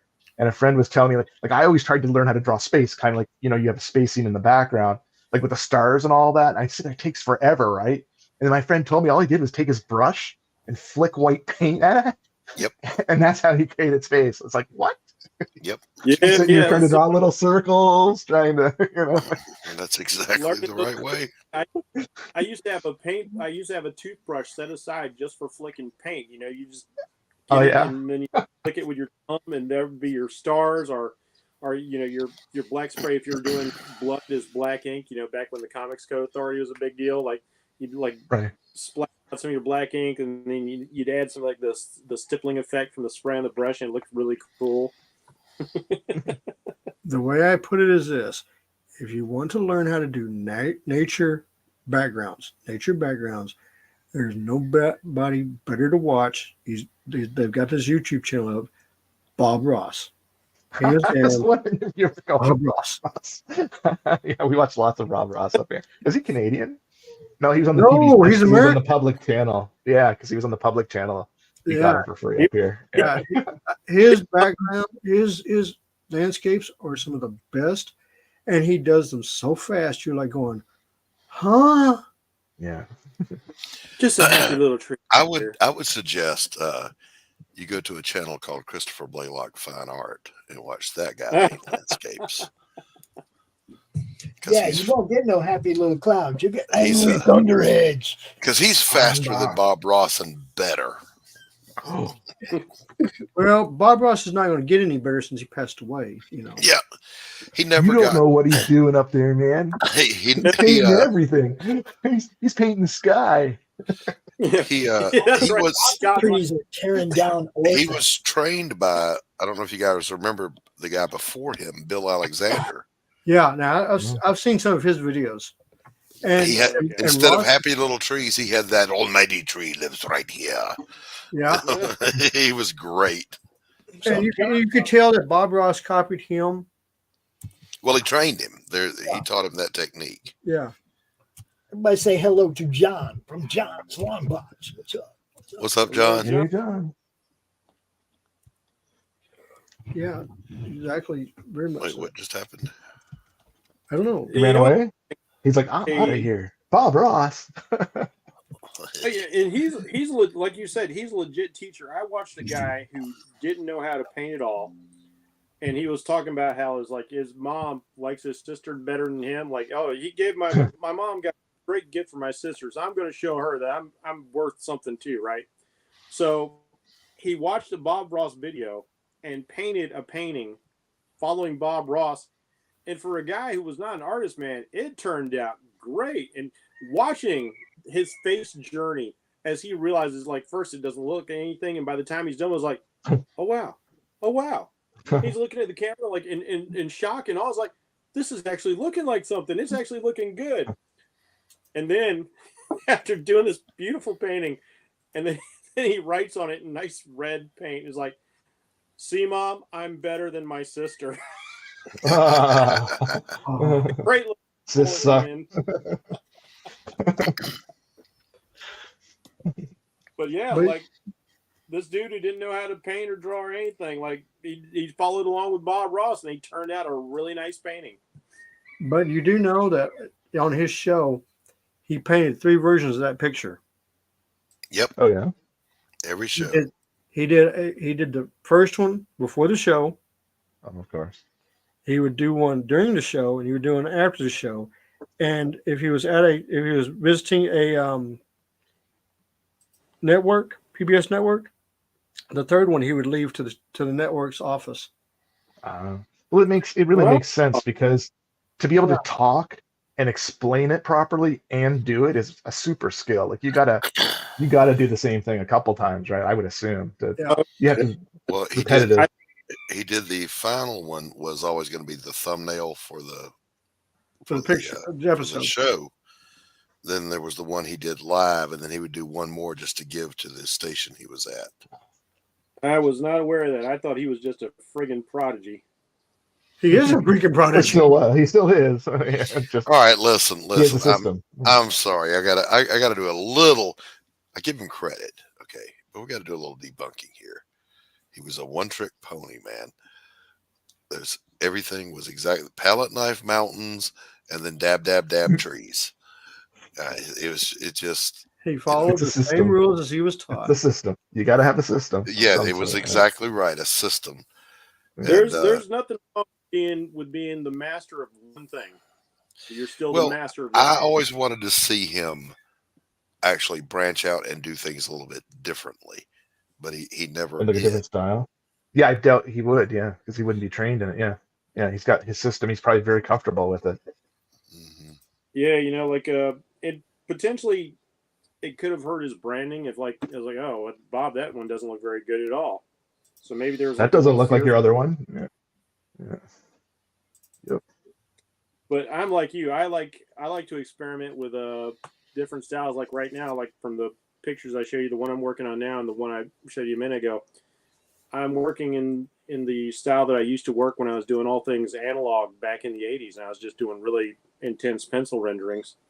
I've kind of fallen in love with that again now that I've figured out how to replicate that digitally.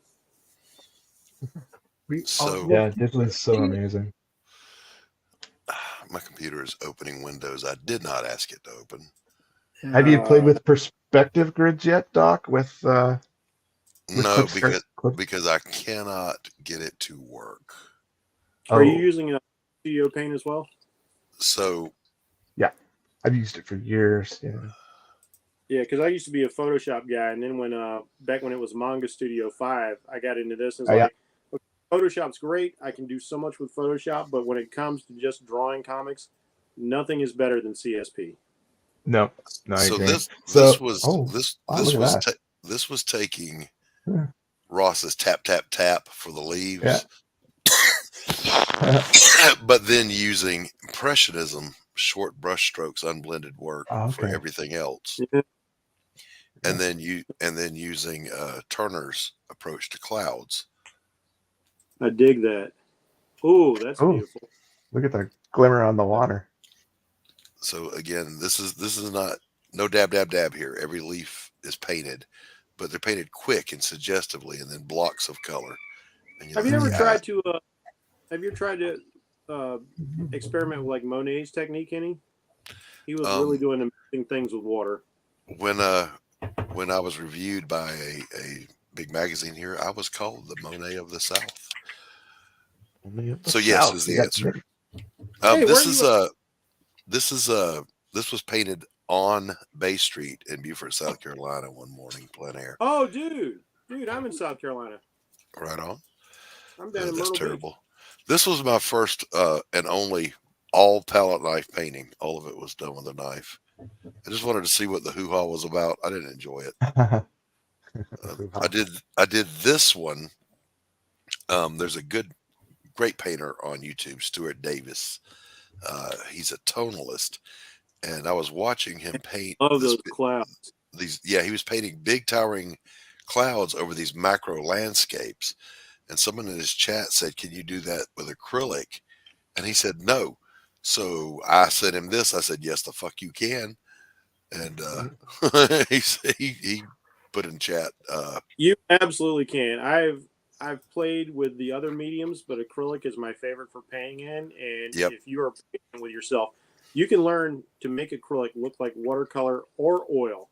Yep. But I love acrylic because it dries fast and it's friggin' durable, and I don't have to worry about ever ruining a painting. Exactly.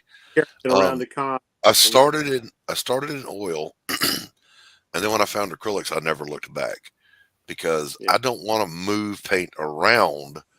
I want it to stay where I put it, let it dry, and then I can work layers.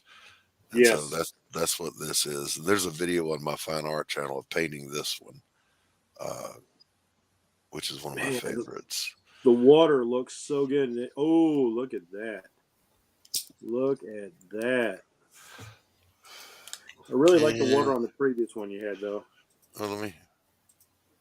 Oh, yeah, that is Monet's technique. Light against dark, dark against light. Let your complementary colors be optically blended. Don't blend the strokes. Say what? That is gorgeous. So light against dark, dark against light is called passage. And then, like if you zoom in and you look, you don't blend your colors. You let the human eye do the blending from a distance. Because, Impressionism, you want to look at those from about 6 feet away. Okay. Yep. Makes sense. That was the first thing I ever painted. I was like, I hate this. Well, hey, speaking of colors, but this is, I'm sorry, this is the a Monet replica that I did, and it was the first time I started studying Monet. So I painted 100 Monet replicas before I did my first original painting in that style. Yeah. And this is my most recent one. 100. Oh, wait. So yeah, sorry, I didn't mean to. But share the screen, Pops, if you can. That's fine, Doc. Just hog all the spot. So this is brand new stuff for the Stein's comic that I'm working on. It should be coming out in a couple months. We should be getting it to backers soon, but I thought you guys like to see this. Oh, some werewolf action. And then werewolves are becoming hot again. Like it's. Hey, Jim. Jim, had I seen you out there because Pops is asleep at the wheel, I would have shot you the link. But yeah, these two just now. Don't worry, Pop shot him the link about 4 hours ago. Don't worry. But yeah, these are brand new. They just came in from my colorist, Don, who's taking over. He's doing a really good job on the colors. I like it. Kirby's like, hey, now do an entire comic in that. You can't. It cannot be done. So that's just me. You realize that the smallest brush I use when I do those paintings is a 1-inch brush. Go grab a 1-inch brush and an 11 by 17 and get to work. Show me what you got. What's up, Kirby? You lie. You lie, old man. You can do that. You can fucking grace our fucking eyes with Doc Blalock's comic that's entirely painted. No, sir. You're fucking digital now. All you need is 22 canvases that are like 6x4. Right, exactly. No, Bracey. He's digital now. He's digital, so he can do it. Okay, first of all, Kirby, you cannot do. You can't paint the way I paint digitally. Maybe somebody can. I can't. We actually, yeah. I have to stand arm's length away. Let me turn on my camera. Here. Adapt and overcome. What the fuck? You literally stand this far away from your canvas, holding your brush out here. None of this that we do drawing comics. You know, we're all these little lines. No, it's this. It's wah, wah, wah, wah, wah. It can't be done. It can adapt and overcome. There's just a button in Painter that says "Turn to Impressionist." It's terrible. It's no button. That's not what I'm saying.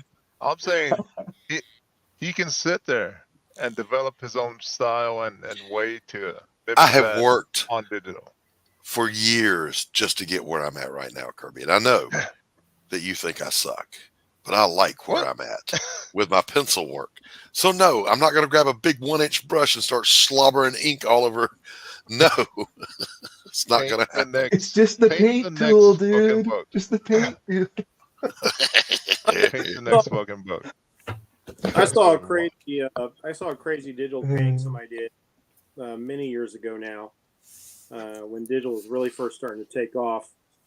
And this guy painted what looked like an oil painting to my eye, and he claimed that he painted it with a mouse. You know, he wasn't even using like a Wacom or a Cintiq or anything like that. I was like, "Holy crap, man!" You would probably get a more authentic impressionist look with a mouse than you would with a stylus. Yeah, those freaks of nature just do exist out there. But I'm not saying Doc has to be one, you know. But he was a fucking Marine corpsman, right? So what? Navy corpsman for a Marine Corps squad. So and what? He's fucking talking about, I can't do this, I can't do that. It's this. Motherfucker. Listen. What I am going to do when I finish here, it'll take about a week or two off, and then I start on Pariah Sanctum of Hate, and I'm going to do a 16 by 20 landscape painting of the swamps with my golem in it, like he looks like Man-Thing, and it'll be a painting, and I will paint it in Impressionism. Beautiful, beautiful. And what? That's gonna prove that I'm right. You should do the whole fucking comic that way. You were wrong. So sit there in your wrongness and be wrong. You will prove me right. Trying wrong. Yeah, he's gonna prove me right once. It's gonna look good. Would you stop interrupting me while Kirby's I gonna am be interrupting you? Yeah. Kirby's gonna be able to poke at you when you accomplish it too. He's gonna be able to. What the hell? Kirby's style is actually very painterly. When he's drawing, he's painting, and then he does. Correct me if I'm wrong, Kirby, but then you start doing reduction, reductive drawing. Yeah, which is a great approach. I like it. Right, I lost the ability to do what's it? I don't know how to say it. Continual lines, or what is it? Just doing the long lines. Yeah. You can't draw a long straight line anymore? No, it's got too much nerve damage. Excuse me, Marine. Improvise, adapt, overcome. I did. So that's why my style. Well, I can't make a comic. I can't do this. I figured it out. That's fine. That's fine.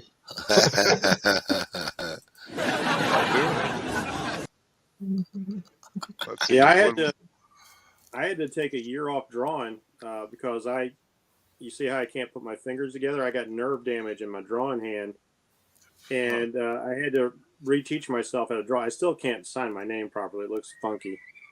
Right. But I taught myself how to draw again by just inking over other people for about a year. I don't. Those Get the brain last rolling? 3 fingers, I don't have any feeling.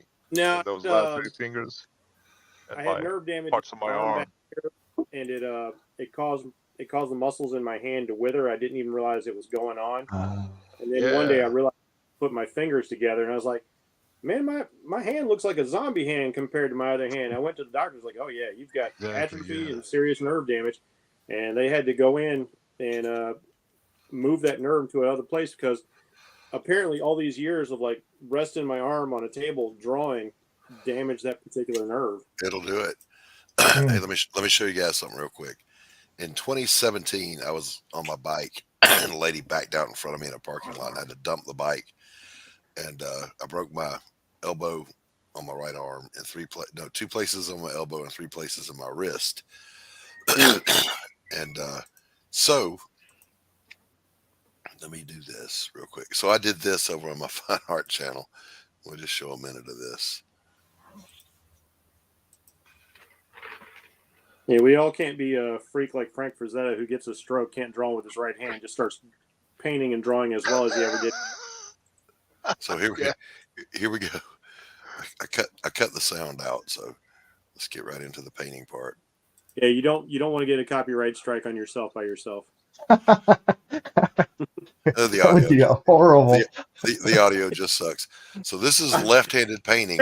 Yes, but I've seen that happen on. I'm left-handed. What are you trying to say? My thesis was that, to my art students, I always tell them it's not what you can do with your hands, it's what you're able to see.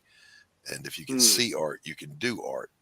So I decided I'd put my money where my mouth was, because my students were giving me shit for not painting with my left hand while my right hand was broke. So I did a tonalist piece because I was scared to try anything else. Your impressions, Picasso. Don't get me started on Picasso. That's splattery shit. That's not art. We'll skip forward a little bit here. You're using both hands, though. Wait a second. I'm supposed to use one. You already broke the rules. Yeah, I'm doing the wipe offs with my right hand. But in fairness, when I'm painting that way in that style with my right hand, I do the wipes with my left hand. So it's all right. Oh, okay. All right. Yeah, that's impressive. I can see it coming together. Skip ahead a little bit. And then because the world is a hateful place, one of my students bought this one from me. So they would always have a piece where they could go, look, I was better than my teacher. Oh, fucking bastards. That was a good one. Yeah, hateful fucker. Ladies and gentlemen, boys and girls, we have to bring this one to a close. The show to do in a little bit with Texas Dave. Got the show off today at 3:30. You know, and it's all about that. Let's take a quick look at what Kirby's doing before we. Yeah. Does that character look familiar to anybody? Because I know who That's that is. Dillard. That is John Dillard. No, so listen, real quick. Shut up. I'm going to interrupt you. We're backstage hanging out, and Kirby's got to design some goons, and he needs some facial expressions.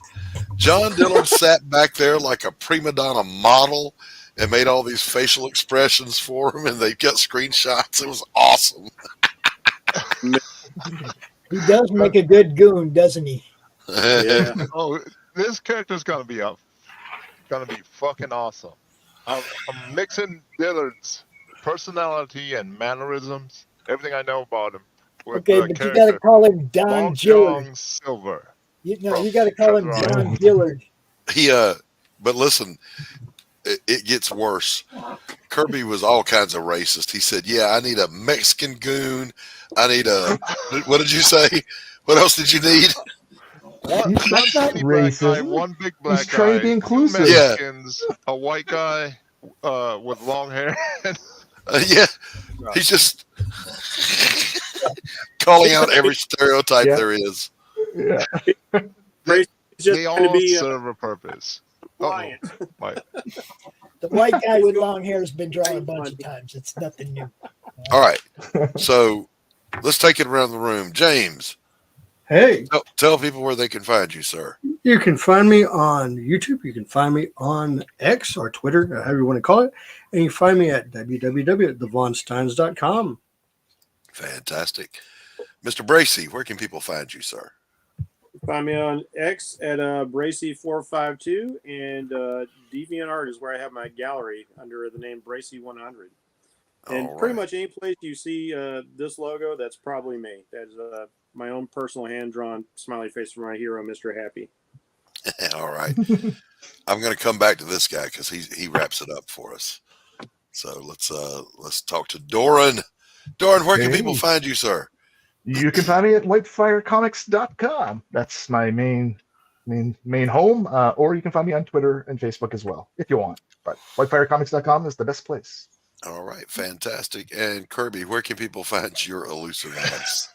I'll be around. I'll be around where Doc is around. I'll be around where Dillard's around. Yeah. We run in packs. Uh-oh. All right. And by the way, I have a campaign live on Fun My Comic called A Damn Dirty Thing. I would greatly appreciate you backing at any level you can. Our cheapest product is $4 for the digital PDF or $4 for the digital novella. So you can afford it. Go give me some love. Oh, I forgot to do this. Wait a minute. I'm Doc Blalock. You can find me on the YouTubes, Doc Blalock. I'm the only one there. You can find me on the Twixt at Doc Blalock 8404. And then lastly, let's come to this guy here. Q, where can people find you? You could always find me here and find us here in the Madness Comic Network on YouTube and Roku. Take it away, Pops.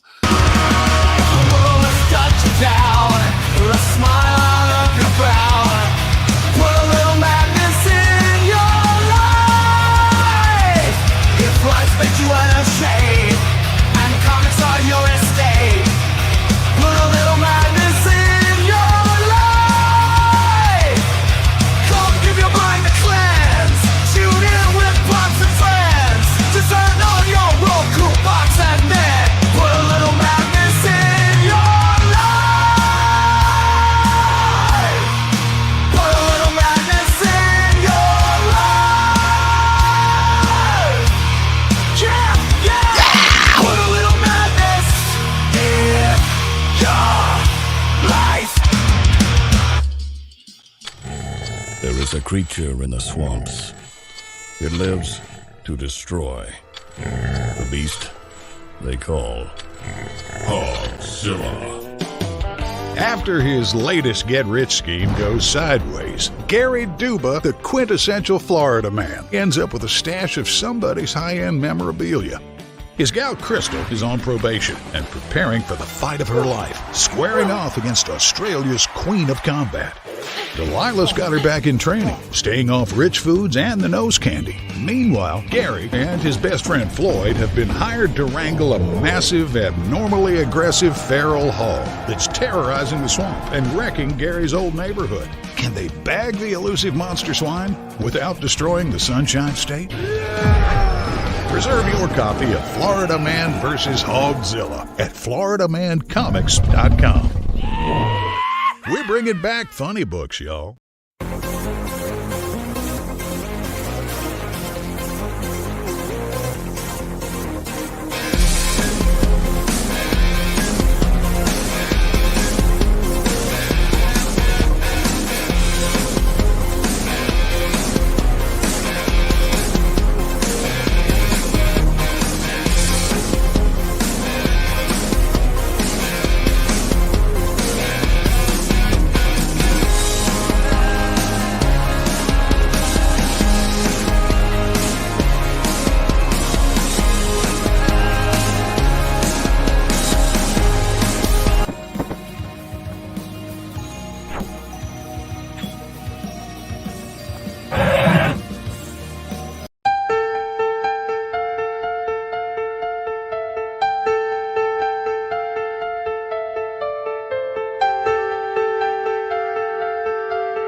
How do you end this thing? How do you put the where's the brakes on this bus? I forgot. Jazz hands. Jazz hands.